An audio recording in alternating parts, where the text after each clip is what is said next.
Assalamualaikum warahmatullahi wabarakatuh. Apa kabar anak-anak hebat semuanya?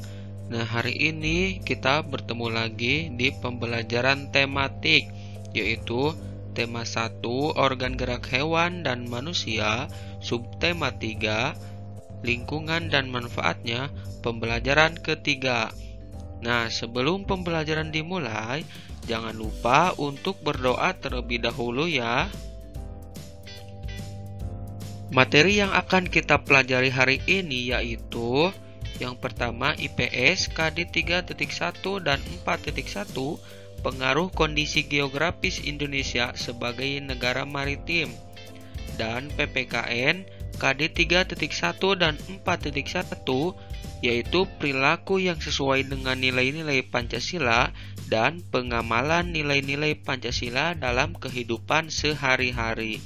Nah, simak videonya baik-baik ya. Nah, apakah ada yang tahu apa itu negara maritim? Negara maritim itu adalah negara yang memiliki perairan yang luas. Luasnya perairan di Indonesia berpengaruh pada mata pencaharian masyarakatnya.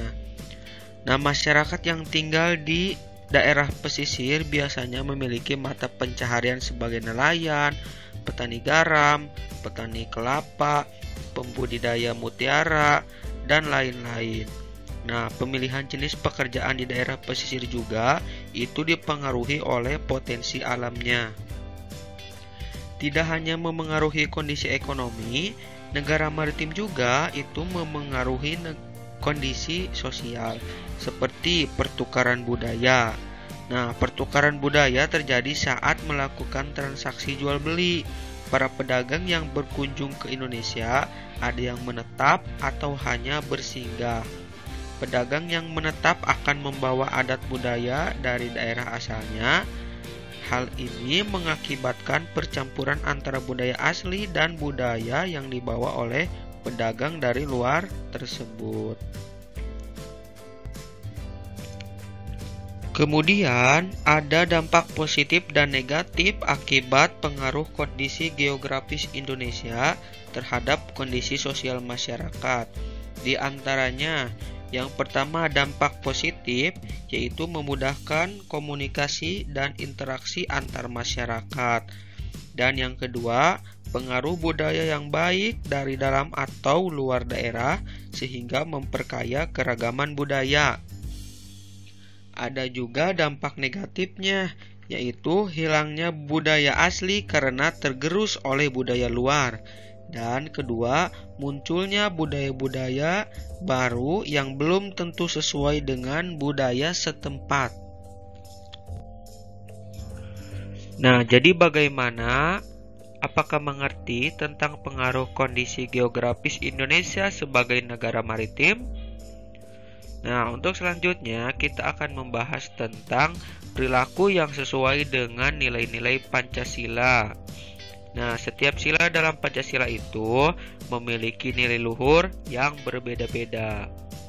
Nah, sila pertama yaitu menunjukkan bahwa setiap warga negara berhak memeluk agama sesuai keyakinannya. Setiap warga itu berhak menjalankan ibadah sesuai dengan agama yang dianutnya. Dan setiap warga juga berhak mendapatkan rasa aman dalam menjalankan ibadahnya. Kemudian ada sila kedua, yaitu menunjukkan bahwa setiap warga negara itu memiliki hak dan kewajiban sebagai warga negara. Kemudian hak dan kewajiban itu harus dilakukan secara adil. Selain itu, setiap warga juga memiliki sikap tenggang rasa dan toleransi dalam kehidupan sosial. Kemudian, sila ketiga menunjukkan setiap warga negara diharuskan mencintai tanah air dan menjaga rasa persatuan dan kesatuan dalam keragaman suku, agama, dan budaya. Sila keempat itu menunjukkan setiap warga negara harus mengutamakan kepentingan negara dan masyarakat, tidak memaksakan kehendak kepada orang lain, mengutamakan hasil musyawarah, setiap mengambil keputusan dan musyawarah pun dilakukan secara mufakat. Kemudian sila kelima yaitu menunjukkan setiap warga negara harus memiliki sikap gotong royong dan peduli antar sesama. Nah, jadi ini merupakan contoh perilaku-perilaku yang sesuai dengan nilai-nilai Pancasila. Nah, lalu apa saja pengamalan nilai-nilai Pancasila dalam kehidupan sehari-hari? Banyak kegiatan sehari-hari yang mencerminkan nilai-nilai Pancasila. Contohnya, ketika kita berdoa sebelum belajar di kelas. Nah, pada kegiatan tersebut itu kita secara tidak sadar mengamalkan sila ke-1, 2, dan 3 sekaligus. Kenapa? Pada sila pertama terdapat pengamalan dalam menjalankan ibadah sesuai dengan agama dan keyakinan masing-masing. Kemudian pada sila kedua kita mengamalkan sikap tidak membeda-bedakan antar agama. Dan pada sila ketiga kita mengamalkan sikap tetap bersatu walau tetap terdapat perbedaan. Nah, jadi salah satu contohnya adalah berdoa sebelum belajar di kelas.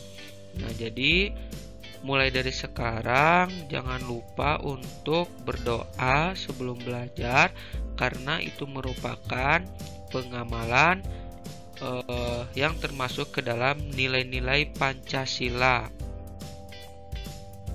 Nah, jadi bagaimana? Apakah sudah mengerti untuk pembelajaran hari ini? Nah, mudah-mudahan anak-anak hebat semuanya bisa mengerti, dan apabila ada yang tidak mengerti, boleh ditanyakan kepada Bapak, baik itu melalui WA atau lain sebagainya. Nah, terima kasih atas perhatiannya. Di sini ada tugas halaman 59 dan halaman 62. Silakan untuk dikerjakan dan dikumpulkan ke Google Classroom. Terima kasih. Wassalamualaikum warahmatullahi wabarakatuh.